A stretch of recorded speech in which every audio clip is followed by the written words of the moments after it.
Welcome to Hotline TV. I'm Quinn McCord. And I'm Amy Walter. Today we're taking our first look inside, oh yes we are, inside the 111th Congress. Tomorrow we'll have a preview of the House, but today we are where all the drama is, the Senate. Woo! All right, Quinn, update us on the latest. We'll start with Illinois, because that's obviously the most high profile. You know, Roland Burris is in town. He wants this seat. He says he's entitled to it. The Democrats are pretty shaky. You know, Reid was saying, no, he's not going to, but now he's kind of waffling over the weekend. You know, I think in the end, probably Burris gets in because, you know, it's not a great solution, but if the only other solution is to have no one in the seat, I mean, Blagojevich is not going anywhere. They're not going to have a special, certainly not anytime soon. Are they really not going to have two Illinois senators for the next? Okay, you want to know what I think? What do you think?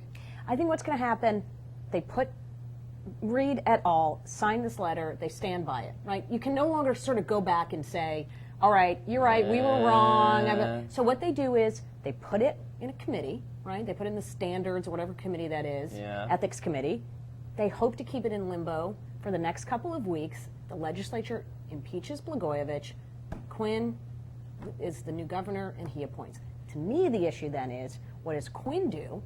Because Quinn can't not pick an African-American candidate, right? Oh, I agree with that. Right? I agree with that. So does he pick Burris? I think there'd be or does he just... You know, I think there'd be a good chance because, I mean, no one really has imputed Burris himself. It's just the Blagojevich pick. Right. I mean, I think the real cutoff is January 20th. I mean, if you have, you know, Obama legislation coming through and there's no, you know, second senator for Illinois, that could be a problem. I guess it depends on how quickly they move to impeach Blagojevich. And if he's still governor as of January 20th. Or, right. But I mean, that's a very good point. That could be problematic. Okay. Minnesota, we just got breaking news. Yes, it's broken. Break it down. Well, the Supreme Court has, you know, said, Coleman, you can't have these absentee ballots that you want counted. You can't have them counted right now. We suggest you file a lawsuit. Your current lawsuit is no good. Wait till it's certified. Yeah, I don't even understand. And then file a lawsuit. You know, again, I think that, you know, really, I mean, even if Coleman won all these lawsuits and all these ballots he wanted in were coming in, if he wanted things counted the way he wanted counted, it still will be a close call. I just don't see how he wins this. Right, and sort of what does he want to do in the long term? What is Norm Coleman's future? Now, John Thune lost a very close race, and everybody agreed that he bowed out of it quite gracefully. Mm-hmm. He could have put up a stink. John Ensign, same thing, very close race. He lost to Harry Reid first time around. These guys obviously came back and won seats. Coleman, the longer he drags it out, the more people remember him as being sort of loser. The one thing I've been surprised about is how quiet Al Franken has been. I mean, all of the talk has been about how Franken is going to be blustery and he's going to be hard to contain and control. His campaign has actually been incredibly disciplined.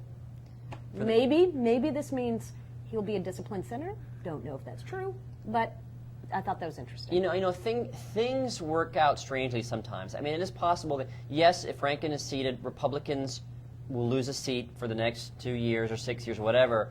But, I mean, they get a new whipping boy to replace the Ted Kennedys and the Hillary Clintons. And, you know, if he does make any sort of these gaffes, you know, instead of just in one race having all these Franken quotes dredged up, maybe any Senate race across the country, you know, oh, Senator X voted to seat Al Franken. Look what Al Franken said about Group Y or whatever. Right. So, you know, in a way, even if Franken's seated, you could argue that it helps Republicans in the long term, possibly. Possibly. Interesting. All right, and one final note.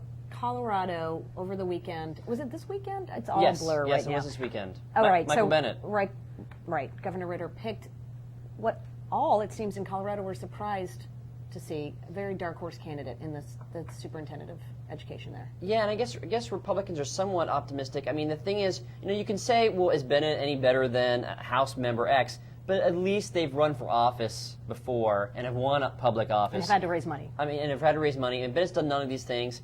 I mean, you know, the first thing that comes to mind is he one of these sort of Bob Kerry's class of 96, you know, self-funding? I mean, he's not a self-funder, but I mean, a nice guy who's made his life in sort of non-political ventures and is all of a sudden sort of decides to run for public office. You know, Republicans are sort of salivating at that prospect, you know, knowing that maybe he won't have the political chops necessary to retain this seat. Well, and that would be a very good point if Republicans actually had a bench in the state. That is a good So there point. we go. So who will they pick? Are you saying Tom Trumpedo's not? I on the know, bench? I know. All right, we are probably just running so long on time. So we're going to cut it off right now, but we have plenty more to talk about. And thank you to all these candidates for giving us so much to talk about before we even hit the 2010 cycle. I love it. First Hotline TV of the year. I know. All right, well, that's all the time we have for now. I'm Amy Walter. And I'm Quinn McCord. See you next time on Hotline TV.